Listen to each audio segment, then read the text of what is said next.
بسم اللہ الرحمن الرحیم۔ آج میرے آرٹیکل کا عنوان ہے نظام تعلیم۔ اس بارے میں تو کوئی دو رائے نہیں ہو سکتی کہ پاکستان سمیت دنیا بھر کا تعلیمی نظام نہایت فرسودہ اور طالب علموں کی اصلاح کے لیے نہایت غیر مؤثر ہے۔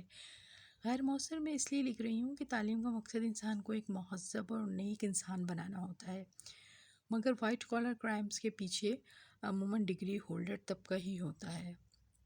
اور اگر ہم تحقیقات کریں تو جس میں زیادہ تر رخنہ اندازی اور بہت مؤثر ہوتی ہے ان کی طرف سے، تو کافی سارے مافیاز کے پس پردہ یہ ڈگری ہولڈر طبقہ ہی ہوتا ہے۔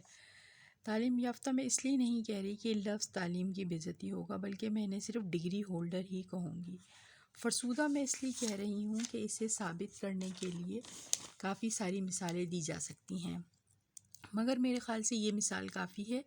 چند ماہ پہلے امریکی کانگریس میں امریکن آرمی اور دوسری تحقیقاتی اداروں کے افراد نے اوتھ لے کر اجلاس کے دوران کانگریس ممبرانز کو یہ معلومات دی ہے کہ ہمارے فوج اور دفاعی اداروں کا مقابلہ باقاعدہ ایلین سے ہوا ہے، اور کچھ جنگی مقابلے بھی ہوئے ہیں جس میں ہمیں یعنی کہ امریکہ کو شکست ہوئی ہے۔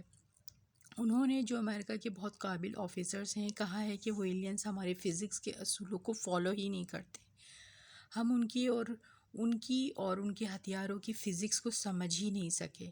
ہمارے ہتھیاروں کا ان پر کوئی اثر نہیں ہوا۔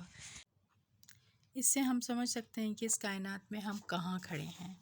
ہم اپنے بچوں کو جو سائنس کے مضامین پڑھا رہے ہیں وہ انسانیت کے حساب سے بھی کئی دہائیوں پرانی ہو چکی ہے۔ نئی تحقیقات زیادہ تر خفیہ اداروں کے پاس ہی ہوتی ہیں۔ عام سویلین پرانی اور فرسودہ معلومات میں سر کھپا رہے ہیں، جس کا نہ انہیں کوئی فائدہ ہے نہ ہی معاشرے کو۔ اور اگر اس تعلیمی نظام میں اخلاقی تعلیم و تربیت کی بات کی جائے تو یہ جملہ ہی اپنے اندر بہت سے مزاحیہ پہلو رکھتا ہے۔ ہمارے ملک سمیت دنیا بھر میں جس طرح خاندانی نظام ٹوٹ پھوٹ کا شکار ہے، اس کی دن بدن بڑھتی ہوئی شرح دیکھ کر اندازہ ہو جاتا ہے کہ معاشرتی تعلیم و تربیت کیسی ہو رہی ہے۔ معاشرے کے کمزور طبقات پر ہونے والے مظالم بھی اس کھوکھلے نظام کی کہانی سناتے ہیں۔ ڈارک ویب پر ہونے والے جرائم میں کیا صرف جاہل لوگوں کا ہی عمل دخل ہے؟ نہیں، ہرگز نہیں۔ اس لیے ضروری ہے کہ نظام تعلیم کو بدلنے کے لیے ہم اپنے ملک میں بھی کوشش کریں، اور اگر ہم انسانیت کے خیر خواہ ہیں تو UNO میں جو انسانی بہبود کے ادارے ہیں وہاں بھی ساری دنیا کے نظام تعلیم کو بدلنے کے لیے آواز اٹھائی جائے اور تجاویز دی جائیں۔ یہ ایک مشکل کام ہے، مگر انسانیت کا بہترین مستقبل اسی سے وابستہ ہے۔ نظام تعلیم میں تبدیلی کے لیے رہنما اصول اور قوانین تو قرآن پاک ہی سے ملیں گے، لیکن دنیا کی اکثریتی آبادی کیونکہ عیسائیت مذہب کو ماننے والوں کی ہے، اس لیے انجیل مقدس کی قوانین کی مدد سے بھی دنیا کا تعلیمی معیار بہتر بنایا جا سکتا ہے۔ اور اگر ان قوانین کو بنیادی رہنما اصول بنا کر دنیا آگے بڑھے تو یہ ایک مناسب کام ہوگا۔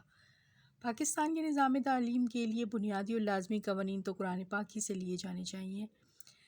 اساتذہ کی تعیناتی کرتے وقت 73 کے آئین کی دفعات 62 اور 63 جیسے کوئی قوانین لاگو کر دینے چاہیے۔ اللہ تعالیٰ نے ہر انسان کو مختلف صلاحیتیں عطا کی ہیں، اور اگر ہر انسان کو اس کی صلاحیتوں اور قابلیت یعنی پسند کے حساب سے تعلیم دی جائے تو وہ بہتر کارکردگی دے سکتا ہے۔ ہمارے ہاں طالب علموں پر جو مضامین کی بھرمار کر دی جاتی ہے، اس کی وجہ سے ان کی توجہ تقسیم ہو جاتی ہے اور وہ اپنے مضمون جو اسے پسند ہوتا ہے بہتر کارکردگی نہیں دے پاتا۔ اس لیے ضروری ہے کہ طالب علموں کو صرف ابتدائی تعلیمی میں چند مضامین پڑھائے جائیں اور پھر ان کی پسند اور مزاج کے حساب سے ایک یا زیادہ سے زیادہ 2 مضامین پڑھائے جائیں۔